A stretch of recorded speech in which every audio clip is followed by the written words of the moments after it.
Well, hey up there, Bernard. Opportunity knocks for Mr. Bernie Flint, folks. And by the way, I've been following your little vlogs recently, purely by accident. I don't know how I discovered them. And in your studio, you got a picture of Tom O'Connor uh, uh, behind you on the wall, with one of these hanging up on a nail like that. But I reckon I got there before you. Fashion-wise, that is. Yeah, it's all sticky, stickman, stick insect Lloyd here. I haven't put a bean on ever since, and never will. But anyway, just to give you a nod, it was great to discover you. But when I returned to the UK, just before the COVID malarkey, I desperately wanted to contact Roy, and my sister Jane found his phone number, right? And I tried to pretend to be a potential customer. So he answers the phone, and I said, "Oh, hello, is that Mr. Flint, the roof man?" And yeah, I said, I think I've got a problem, and I'm a little bit scared of heights, but I want to go up into my loft, right? Because there's some strange noises going on up there in the top of my house, and I'm just wondering if some immigrants have moved in without my knowledge. And he just said, "Is that John Lloyd?" And that was it. Bless his cotton socks. He was round at my sister's house within 30 minutes. Took me back to his tiny little studio, and immediately wanted to show off his skills. And he had the old Bob Dylan thing for the harmonica and everything. And I thought, blimey, he hasn't changed an absolute bit, you know, except for the lack of the Jason Wingard. Remember Jason King? That's who he fashioned himself by, in my books. The Pancho Villa moustache, crazy wrinkly hairdo, and a true Jack the Lad. But anyway, it was just, I just felt so lucky to have met him after all those dozens of years, but absolutely destroyed when I got a message from my sister saying he'd passed away.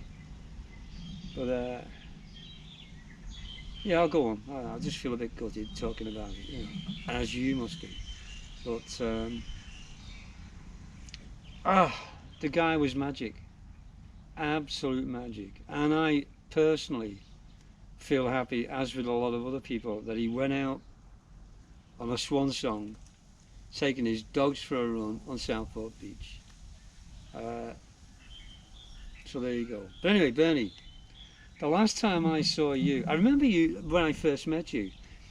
You had a sailor's hat, and if my memory serves me well, HMS Intrepid.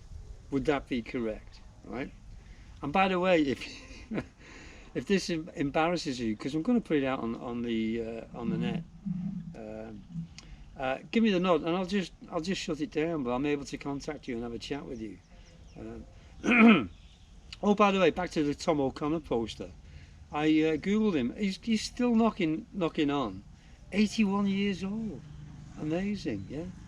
So I hadn't planned this at all. I didn't put down a checklist of what I needed to say or whatever. It just the Lloydie spiel, I think. But anyway, here I am in Thailand, providing for my darling little daughter Jessica, as you may or may not view on my YouTube channel. But the other thing I'd like to put across to you is Puddles in the Rain. I think that was the title that you called it. All for Roy.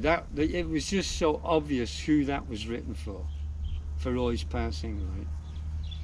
And the description in those verses was just spot on.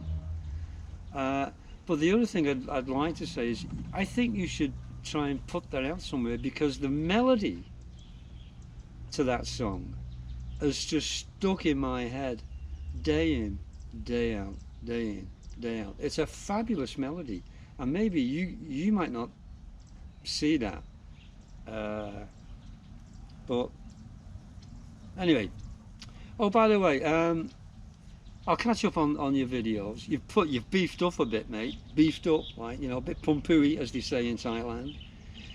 Get a razor on the go and get the old sash back, right?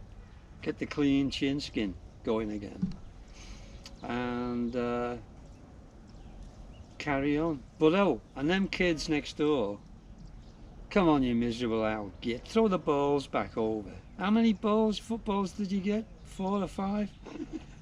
I can sympathise with you, but chuck them over, because they might have been fans of yours in the past.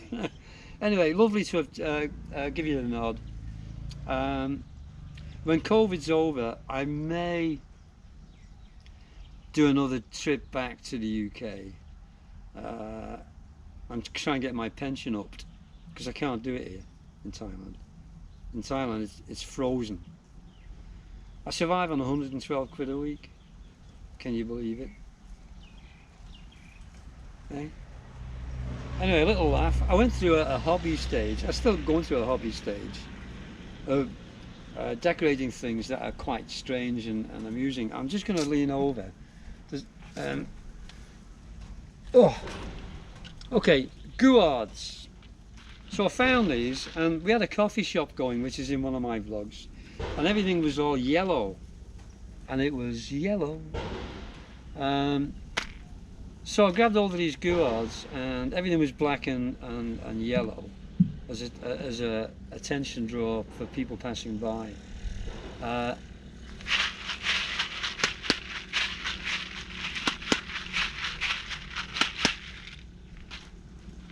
Carry on golfing. See you soon. Maybe, maybe not, I don't know. And as with my GoPro. Cheers, bud.